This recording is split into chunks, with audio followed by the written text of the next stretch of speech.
Joseph, thank you so much for being on the show and being open to sharing your wisdom and knowledge on the topic today. I know we were going to dive into one of my favorite topics, which is how to develop and optimize your sales process to map to that buyer's journey. Because I often find that it's, or I would say, like, these strategies are kind of developed in a silo and they should be, in my opinion, mapping to each other, right? And I would even go a little further and say, I think that your sales process should absolutely mirror your buyer's journey, right? So, but before we dive into that, why don't you just tell folks a little bit about your background? I know you have an incredible background ranging from small organizations all the way up to some of the largest companies in the world. Very kind of you. I'm excited to be here. Thanks, Jorge. First and foremost, PepsiCo was my first stint out of college. Loved it. I highly recommend to anybody that's wanting to get into software or early stage in their career to go into a different industry first and go learn some different motions and then bring it to software, because going to PepsiCo and jumping on a truck at 1:37 a.m. and loading and working on the docks with a team and learning from some of the most brilliant people in their own field about the DSD world in PepsiCo and Frito-Lay, and analyzing chip sales and SKU data was really, really fun and good for me. So I enjoyed that, but I did not love being mummified and corporate red tape. So pivoted to software, got lucky enough to join a startup called Podium. They were Series A when I joined, about 98 employees. Grew from 98 to 1,500 employees in 4 years. And there's a lot of cool stats out there, but I was told by leadership at the time that we were the second fastest growing software company in history, to 100 million behind Slack. Wow. And it was all sales led. And so I got super lucky to join when I did, and progressed from an AE to a senior AE, team leader, and then director over a couple teams there. And then last but not least, pivoted. Well, not last but not least. Then I had 2 stints as VP of Sales. So I went to a company called Eddy. They're an early stage SMB HRIS platform and recruiting platform at the time, payroll, things of that nature. Great company. And then my last and most recent stint has been with Slang AI. They're an AI company for voice for restaurants. And we've all been on hold with a restaurant trying to get a reservation for an important occasion and not have the best experience. And they're fixing that with some really cool technology. So, and then on the side, advisory work with early stage startups, primarily seed to Series A, in building their foundation. So Awesome. Hopefully I can offer some insights from those experiences for y'all to help you out today. Yeah, some of my favorite stages, that seed to Series A, Series B, that's just such an exciting time. I gotta say that as I've been kind of digging into your background, I loved a couple things about the way that you communicated, I think, some of the important ideas in your professional life. And this idea of being a servant leader really, really like resonates with me, because I think that as a leader, the moment, and I was just actually speaking to someone recently about this, and she was an AE at a popular HR company that was selling the founders HR tech, and she was somewhat asking me like some sales advice. She was also prospecting me, and I said, "Hey, I think we're a little out of your ICP at the moment," but she was asking me a little bit about the mindset and the profile and how I think about HR services or benefits, et cetera, et cetera. I said, there's a very sort of like compliance specific stuff, right, that we think about as leaders. But what I told her was, the moment, in my opinion, that you become a leader, and this is the moment you hire your first employee outside of the founding group, or it's you as the first sales hire, and then you start to like hire a team. The moment that happens, you are now a servant in my mind. Right now, your job is not about you. It's about creating a successful experience for those folks. And so one of my favorite concepts is that, it's no longer this selfish experience, right? It's now, again, this idea that I need to now serve others. And so I just really love that. I just I know we didn't talk about that when we were sort of discussing some of the topics we would highlight, but I wanted to speak to that real quick. It's like, Yeah. what does that mean to you to be a servant leader? It's I've been served by wonderful leadership in the past and mentors that have taught me so much, verbally and directly and non-verbally, just by watching who they are and how they interact and how they serve the people that they manage officially on an org chart. But I got lucky enough to grab a burger with, I don't recall his title, but he was an incredibly brilliant leader at PepsiCo and had a large majority of the nation reporting up to him for, again, a Fortune 50 company. And he told me, and it's part of the reason I joined the company, that if you ever pivot from thinking that the pyramid is what a normal pyramid is look like, you don't think it's upside down, then you're wrong. He's like, the moment you start thinking and not empathizing with what frontline sellers are experiencing, that's when you're going to lose your advantage as a leader. And so he talked about, and I believe this principle personally and professionally, that the more you can become acquainted with the difficulties and the bottlenecks and the challenges and the blockers of your sellers, the more you're going to make good strategic decisions. But it also helps you empathize and have an emotional connection to understand what your sellers are experiencing every day. And so to me, that's what servant leadership is. It's trying to build empathy and understanding with what's going on. Now, you can't fix every problem they're facing. There are corporate constraints. There's financial things that are there. There's times where you have to let someone go. It's not fun. But if you view them not only as a servant leader within the context of the company, but as a steward of helping their career progress, you'll have a much better career. And my highlights, I will not retire someday and be like, man, that deal we closed was amazing, or holy smokes, we raised a Series C or went public. Like, that's cool. What you'll remember, just like in athletics or in extracurriculars in school, you'll remember the bus rides. You'll remember the rep that no one was going to hire. You took a chance on them, and he or she had a phenomenal year, and they got promoted, and they're now a VP, right? Like, those are the highlights. Or the person that hit quota when they were on a PIP and they found their way back to being successful. Like, those are the paydays. And if you're truly motivated by that, and I try to be, I found that that's more motivating than trying to hit a paycheck or a commission milestone. You get out of bed a little bit better. You get more excited. You feel more motivated to deliver the thing you promised to your team. And so anyway, I've been taught that by incredible leaders, personally and professionally. And I've been fortunate to have that help me a lot the last decade or so. Yeah, it feeds the soul, right? It does. And not just the quota. And so, yeah, I really appreciate you speaking to that. Well, let's dive into this idea of, again, developing and optimizing your sales process to map to that buyer's journey. What is the starting point? Like, what does that strategy look like? I know it's also about collaboration with other teams. What's your take on it? Yeah. And interject at any point here, Jorge, but I think there's a sequence of how you approach this that I've seen work best. Doesn't mean it's perfect, but I've seen it in seed, I've seen it in Series A, and I've seen it realigned in B and C at times. But you never create a sales process and it sticks. You create a sales process and you continually manage that process. But the initial establishment of it is something that usually, it's rare that before you hire your first seller and you're a founder-led sales company, that you are going to map out your process and then go execute it. You're likely going to have an emerging strategy like Clayton Christensen talks about in building it over time. And so it depends on where you're starting from. And it depends on the resources you have, how reps are seeing success or how you're seeing success, and then working backwards.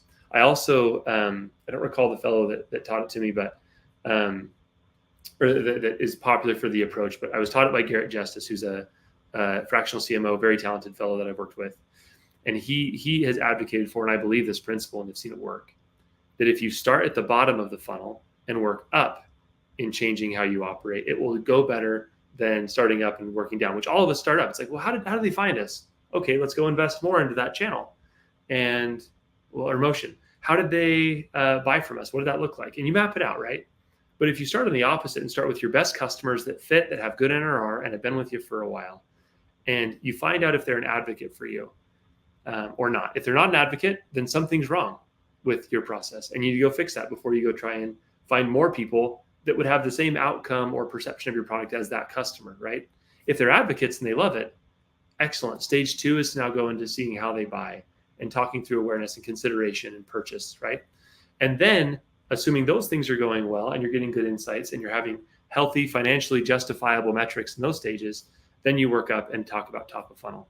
Now, we don't have the luxury of doing that in sequence every time. It kind of has to just be it's a CEO or an early stage VP of sales figuring it out. But I found that those frameworks are useful. Now, the sequence of once you have some of those insights is to then talk about sales motions and sales channels and how they're interacting, the interplay between them. Again, I've seen where a company is dead set on PLG motion, and they do some events and they have some inbound that's coming in. But they don't have, they're complaining that they're not getting big customers, and they realize they need to go into an outbound or an ABM motion. And so goals combined with where you're starting at is the way to think about blending both sales motions and sales channels before you go map your process. Because again, if you map a process, there can be some conflict depending on how you go to market. Then you consider your positioning and your messaging, which is obvious. Who are we? How do we position ourselves in the market? Who are we trying to attract? ICP, TAM assessments are also important. And then when you have all of that, if you have your sales team design, how you segment your reps, territory approach, all of that, buyer's journey, then you can go in and say, okay, we can map out a good sales process. In the meantime, it doesn't mean you need to do all those things perfectly first. You should know your sales process. Okay, generally we do a demo. Customer has 2 or 3 calls with us. We get a proof of concept going. They like the proof of concept, they sign up, and then they renew. But as you're re-architecting and re-engineering it, all of those holistic inputs matter in designing one that's good and that's going to be sustainable. Because otherwise, to your point earlier, if you're in a silo just thinking about the sales process and not about all the other strategic thought you've done in designing it, you're going to miss the mark, and you're going to have some a short-sighted process that won't build to what you're actually trying to accomplish. Does that make sense? Yeah, absolutely. Question about the positioning and messaging and those like exercises around segmentation of TAM and ICP personas, etc. I know it depends on the resources and the stakeholders on the team that you have.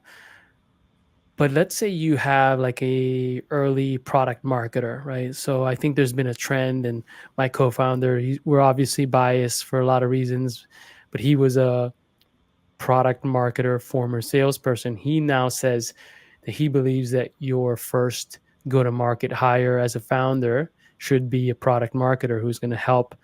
What I think is extend what founders actually start to do early on, right? You should be figuring out that early positioning, messaging, etc. But my question is more around, like, let's say you're that first sales hire now working with the PMM. PMM might have a very specific, maybe a higher level sort of perspective. They're doing a lot of different research on messaging and positioning, competitive stuff, et cetera, et cetera. Mm-hmm.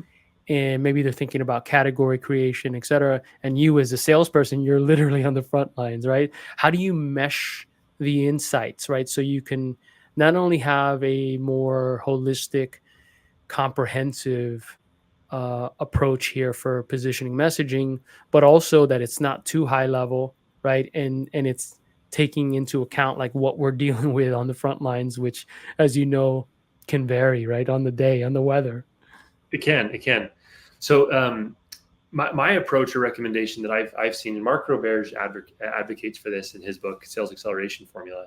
Your founding AE should have PMM genes or instinct, right? They're not going to have the frameworks. They're not going to have the experience that a senior or even junior PMM has, but they are going to have the instinct.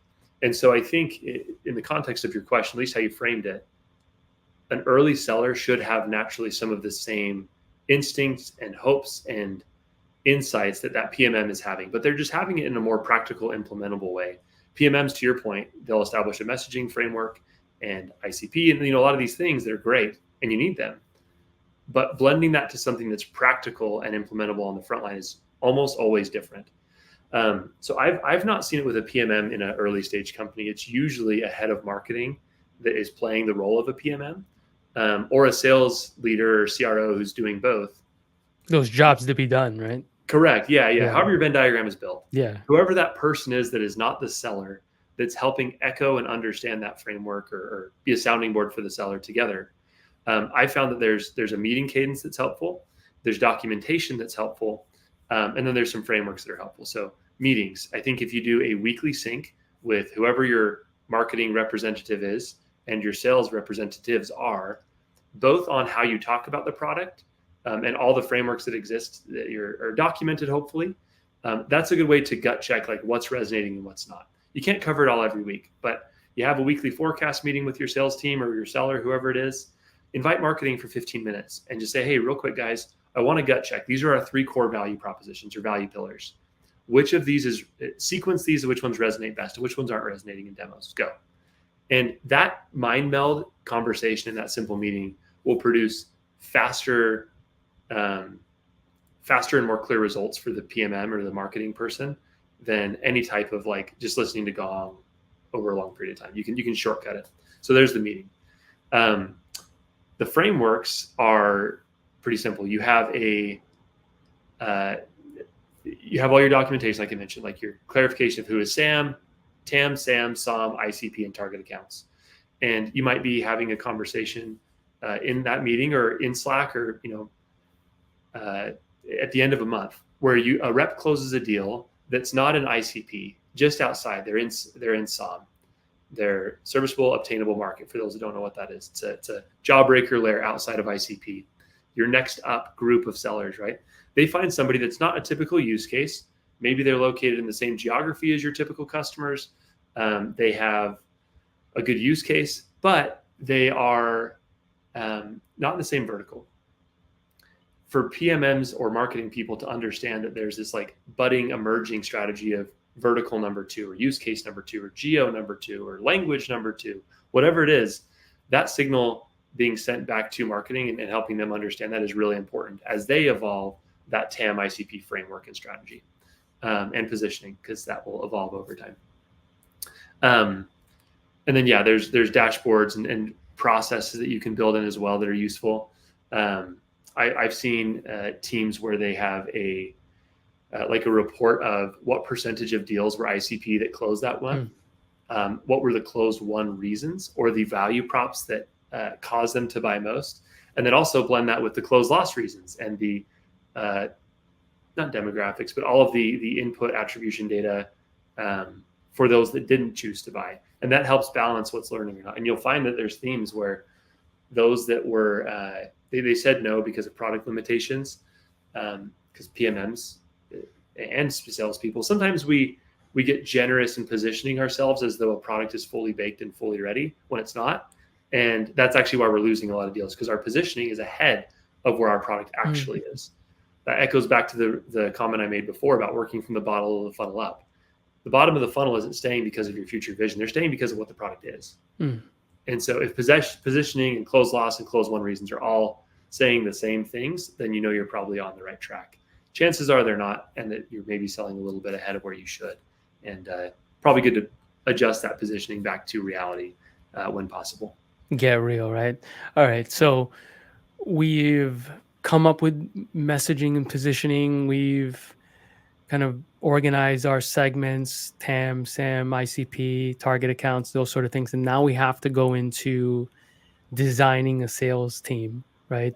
What are some of the things that we should think about there, especially when you're that Series A, Series B, SMB, maybe smaller mid-market, or you're approaching that? So I have a company that I've done some advisory work for. They are SMB, handful of reps, frontline manager, and they have an SDR motion.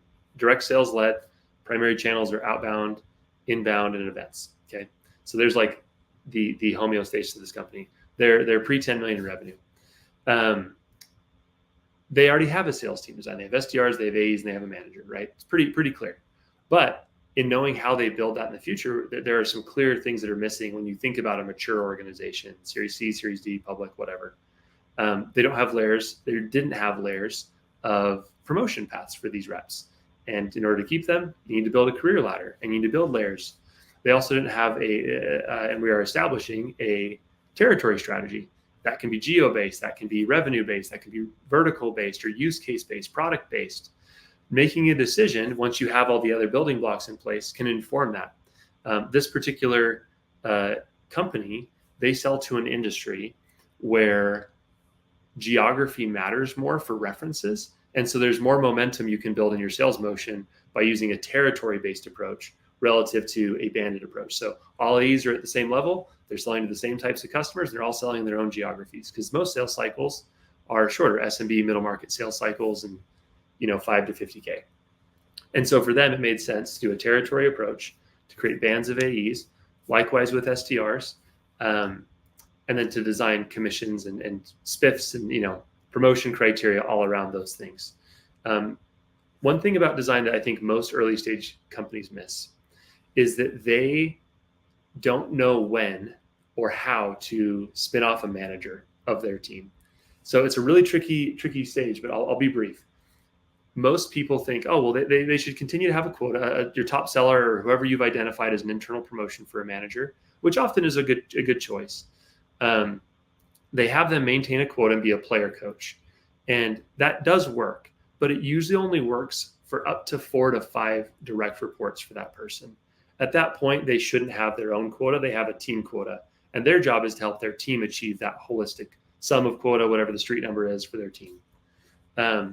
Too many are saying, hey, you're a good seller, keep selling, mentor these guys, just manage them, right? And they don't understand the nuance of actually being in the weeds on pipeline, doing deal reviews, understanding and multi-threading with key stakeholders to help co-sell these deals. And they also don't have the ability to operate and look at KPIs of what's missing and what's not working in the sales org. So I found that 4 to 5 headcount, SDR, AE alike, is the time when you pivot someone from a player coach to a true frontline manager. And then, from there you scale and you look at headcount ratios and think about when to bring in a second line manager at some point as you have multiple frontline teams. Happy to give more advice on that if we want to go down that road. But generally speaking, you got to design your tiers, your geo, and then your ratios of headcount to make sure that you're not burning too much cash and to ensure that you are setting yourself up for future scalability. Yeah, one other thing that I've seen just miss the mark, especially at smaller, startups, or et cetera. But I also see this at larger organizations. I think sometimes larger organizations will have the consultants and experts come in and be able to spend a little more money on helping. But it is the idea that just because you have a top salesperson who's an IC doesn't mean that they're going to translate to a great manager. And in fact, that servant leadership mindset, that comes from a very specific type of person. And that's okay, right? You might have like that Michael Jordan. Michael Jordan has not coached. He admits, I'm a big Jordan fan. He admits that he has no patience to be a coach and that he stays far away from it, right? He was a great IC, right? He was a great player, and some would argue that he was really tough. And, it was a unique experience to work with him, right? Or work alongside him as a fellow teammate. So just one thing, I know we could probably go down a huge tangent on that, but like, again, that idea that just because you have a great IC doesn't mean they're going to be a great manager or leader, right? Yeah, I'd love to comment on that. If yeah, absolutely. Let's go for it. I think it's an important topic. Totally. And ironically, Steve Kerr, Jordan's teammate, turned out to be a phenomenal coach, one of the best. And if you watch the Last Dance documentary, it gives some interesting mindset differences between the two, and they were both phenomenal in their own right. A hack that I've not heard discussed in most podcasts or most media is how do you know which of the people on your existing sales team should be that leader? If you're going internal, right? You should hire externally occasionally, but if you can promote internally, always have a bias for that. But I tried this one time on one team and it actually worked really well. I did an anonymous survey with my team. I did that often for different things. And there were really 3 or 4 candidates that were all vying to be a frontline manager on this team. About I think we had about 10 sellers at that point and a bunch of SDRs. There's a natural feeling on every team of who the locker room leader is, that if the sales leader died, even if their title wasn't a sales leader, they weren't paid as a sales leader, they would naturally operate as that heartbeat of the team. That person is often not your best seller. If you get both, you're really lucky. But oftentimes they're number 2 or number 3. They're consistent, but they are great at prioritizing and investing in the relationships of people around them. Not in a suck up way, not because they're posturing for management, but because they genuinely care. And that care factor is something that you can survey. So basically, you ask in the survey, or what I asked was a bunch of different things I was trying to learn from the team and feedback, things of that nature. And I said, if I die or get in a bus wreck and you had to pick someone to lead the team temporarily or to be your manager, who would you pick? And the results were almost unanimous. And it's interesting that teams know and they feel who cares about them and who has their backs, who's going to advocate for them, who can teach them something. You'll have someone that cares a lot, but they can't teach. They're not a top rep. They're a middle performer or bottom performer, right? That they will know who that leader is, who they look up to most. If you don't have one, you need to go hire one. And that happens sometimes too, especially in early stages. People rely on network more than knowing what good sales skill is. But anyway, the anonymous survey is a fun thing to try with your team. And it's also a good way for the candidate that doesn't get the position to help them realize like, oh, wow, that person was an obvious choice, and to concede and to support that person because they likely chose them in their survey as well, right? Even though they wanted the position, you can help cull their anxieties and help them see how they can become like that person better the next time there's a management position open. So anyway. It reminds me of a presentation that I saw years ago. I'm going to say 10 or 12 years ago from the sales leader at LinkedIn. And he was explaining how he had a really phenomenal top selling. I think this was perhaps the top seller on his team that he had to let go. And as he started to kind of explain, he had this like bold statement. I had to fire my top seller, in the presentation. And then he goes on to say, because the top seller was selfish and became very toxic for the team, and that he knew that what was most important for the organization, for the team, was to have that camaraderie and have as much of that team spirit, right? And that relationship between everyone on the team than having one person who was crushing their goals but was toxic, right? So, that just reminded me of this concept. I know it's hard. It's really, really not intuitive, and some people might scratch their head making that type of move. But I think for all of us who understand the bigger picture, that one person cannot be the entire team. You're not going to hit your goals as an organization qualitatively and quantitatively, right? Because we do have to care. Again, going back to being a servant leader, we do have to care about those different elements. And so, just wanted to point that out as well. Mm-hmm. Now, all right. So we have now designed a team. Now we're going to move into the buyer journey. How should we think about that? Yeah, so I think this one's the simplest answer, actually. There's your typical categories. Everyone has their own framework, but from awareness of the problem to consideration to purchase to post-purchase, choose language that your customers give you. They will, there's the categories that match, right? Like awareness of the problem is something that's obviously important to consider as you're trying to bring someone into the sales funnel, or if they're already in the sales funnel. Using their language to talk about what awareness is, unchecking the box of something they thought they had checked, is more useful in serving your sales team than using some really cool like jargon that someone made in a framework. And the reason for that is they might even use that vernacular in selling the customer of like, yeah, Bill, from where it's at, it sounds like you guys are, if the phrasing is, this is something you need to fix, but it's not the right time, or whatever, right?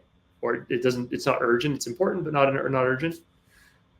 You can use that in the sales process with customers and say, excellent. Well, I'm here to guide you through the entire process. When you're ready, come back, or overcoming an objection or creating urgency, right? If a customer is stalling in the sales cycle, and again in the awareness category, they're not to consideration yet. I might say, awesome, Bill. From what I'm hearing, it sounds like you're aware that this is something that needs to be fixed. It's not a top priority right now. I've seen a lot of companies have that exact same mindset, but there's actually a few things that maybe you're not considering that might show that this is more urgent than you realize. Can we talk about that in our next meeting? I have a customer that would be happy to join and share some of the hidden pains we haven't talked about. And you know what I mean? You can kind of guide that direction. So I think using vernacular that the customers give you or that you have internally that matches to what they're saying is useful. I think fewer stages is better. I talked to a senior VP of Sales at a company that's at about 150 million in revenue the other day, and he only has 2 sales stages in their sales pipeline. He has needs progressing or needs qualifying, and he has commit. And I thought that was a bold take. I've not seen that. I usually see 3 to 4 in pre-close one for a SMB or middle market sales cycle.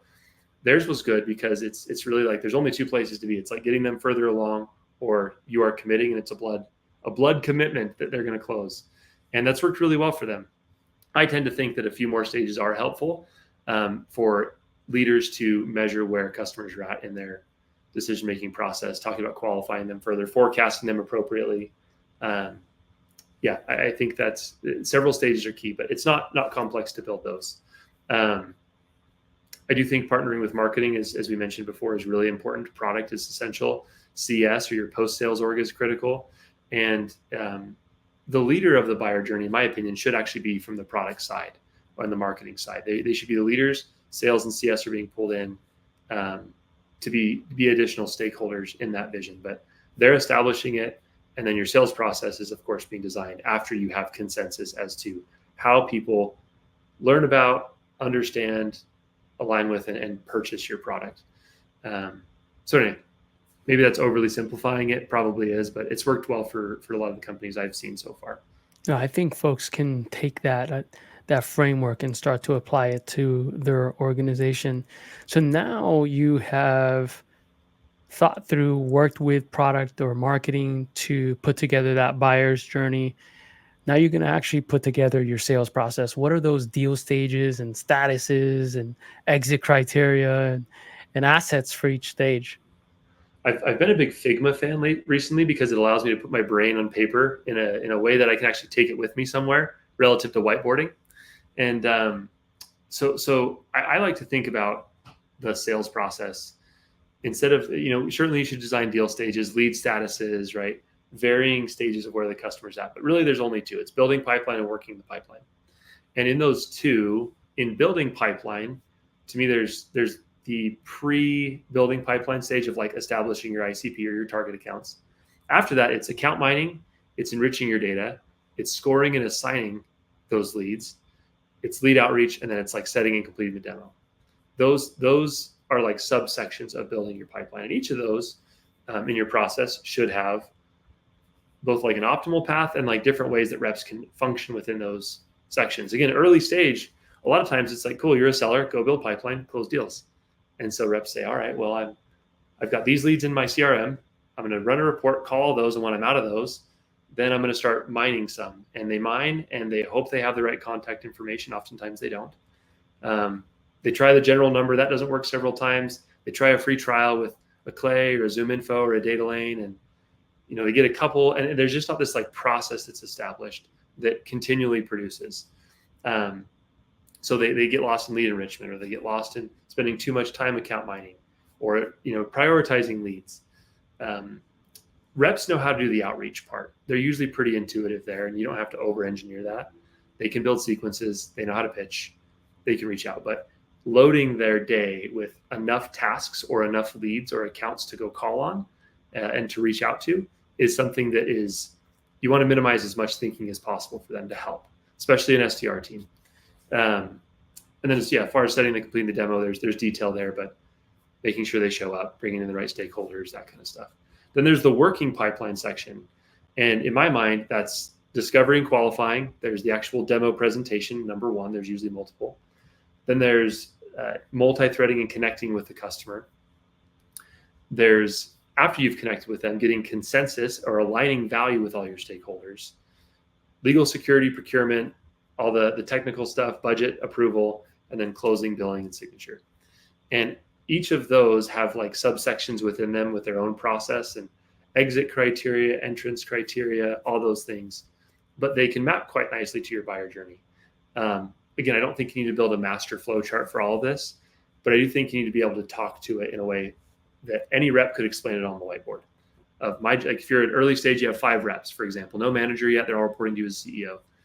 You give them an expo marker and a whiteboard and say, cool, walk me through step by step what you do to get someone to pay attention to you, buy, and renew.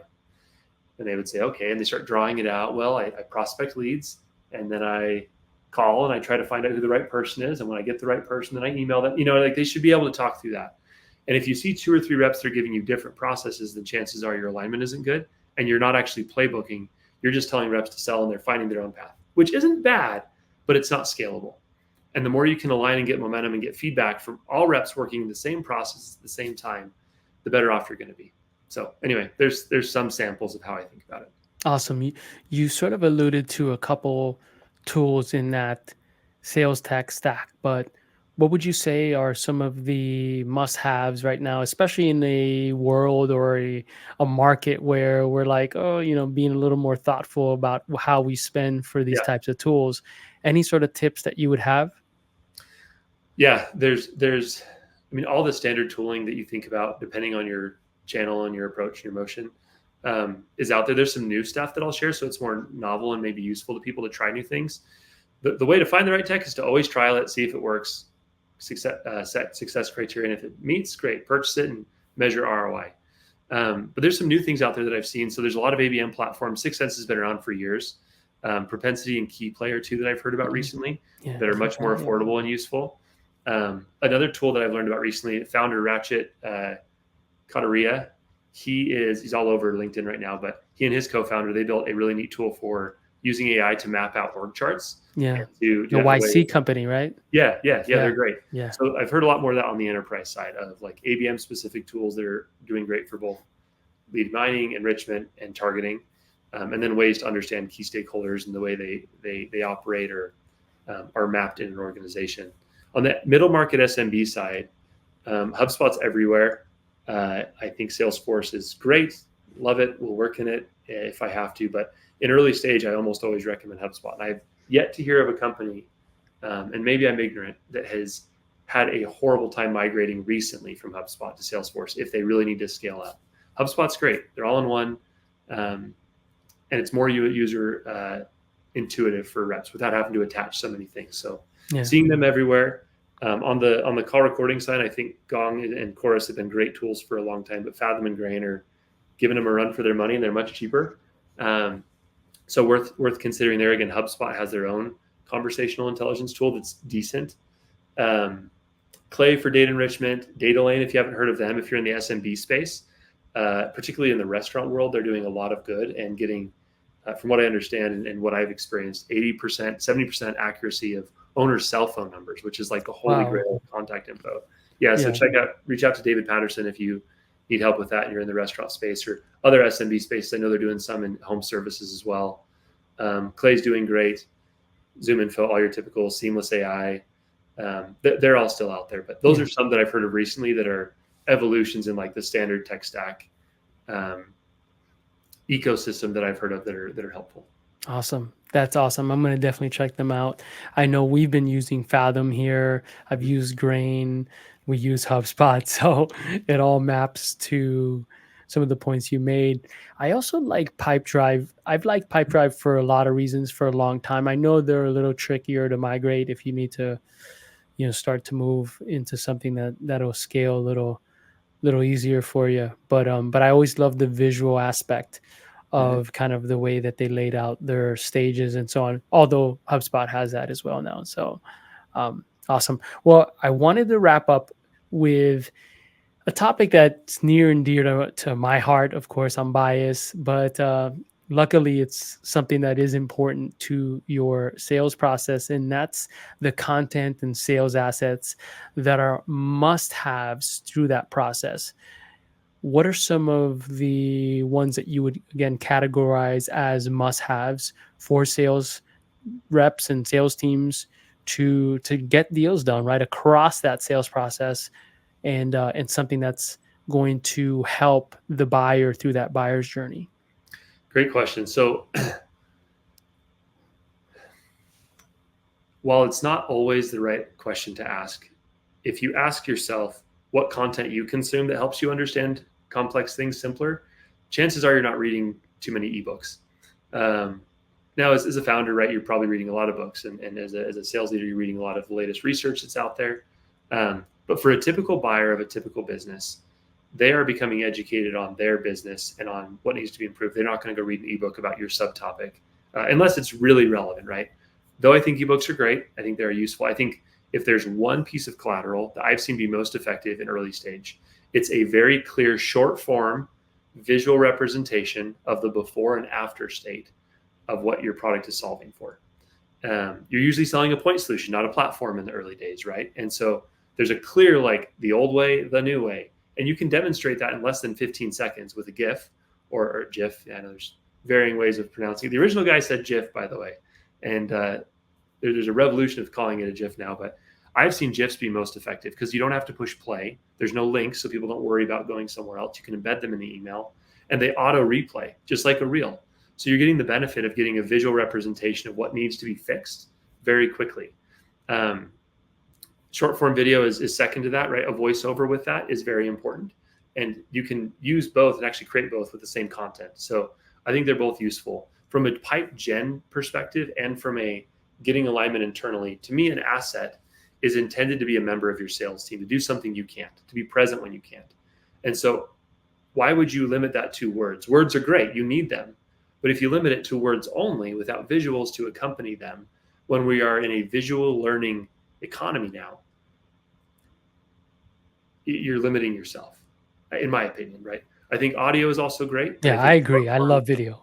Visual is everything. I mean, again, there's not a person, including our grandparents, that don't get addicted to reels a couple times a week at night when they're in bed. And so if they're consuming, we're getting our attention spans shorter and shorter, you have to compete in that way, in my opinion.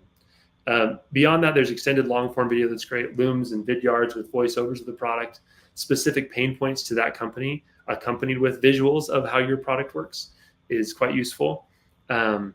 This is, again, I know a trend. Digital sales rooms are great. Before they were out there, a lot of expert sellers were using Google Docs that would notify them when the buyer jumps in and edits the mutual action plan or next steps. And that's a useful tool and asset as well. Digital sales rooms are great. I've not seen them implemented in a way that is highly impacting the SMB or middle market space yet. I think they have potential. If you're not a visualcapitalist.com fan, you should be. It's the only website I bookmark outside of typical news sources. And they do nothing but infographics about the most random cool topics like oil consumption by country and all sorts of really neat things. But I think infographics are also a really useful asset in making a deposit to your buyer with you being a thought leader on a certain topic, right? What is the macro overview of what's happening in an industry or what others are doing to solve the same problem relative to your product, right? So a lot of good things, again, visual, but infographics then can be quite engaging and can really pull people into all the zeitgeist insights you have around your industry. Again, I think there's standard things like one-pagers, case studies, things like that are useful and you should have in your library. But if I had to say in sequence, if you can't create a visual GIF or video that explains the problem your product solves relative to the incumbent solution, then how are your sellers going to explain it? How are your buyers going to understand it? If you can't simplify it, then there's something that's probably missing. And there's great tools out there to assist in companies as well that can help. But I think it's a good forcing function to crystallize a piece of an asset or content that shares your story of what you're solving. Doesn't have to say everything you do to fix it. Just talks about the problem, how inefficient or poor it was, and how much better it can be with a approach like your product takes. Awesome. Joseph, I got to say, this was super, super fun. One of my favorite episodes. Really appreciate it. If folks wanted to follow you on social, maybe learn more about the offerings that you provide to various organizations out there, what are the best channels or URLs to reach you? Yeah, just my LinkedIn. I think the extended URL is Joseph Daniel Jenkins if you the backslash or whatever. But yeah, connect me on LinkedIn, shoot me a note. I rarely accept invites that don't have a note with them. As you know, sellers are trying to sell to VPs all the time. And so if you put a note, heard John Jorge's podcast, it's always helpful to have a reason or how we got connected. But always happy to share best practices and ideas and learn from you as well, because chances are your company's facing something that I've not seen. There's thousands of iterations of early stage stuff out there, and you never leave a conversation having not learned something from both the company and the executive you're talking to. So yeah, happy to connect anytime. Awesome. Well, have a wonderful day. Thanks so much, Jorge. Take care.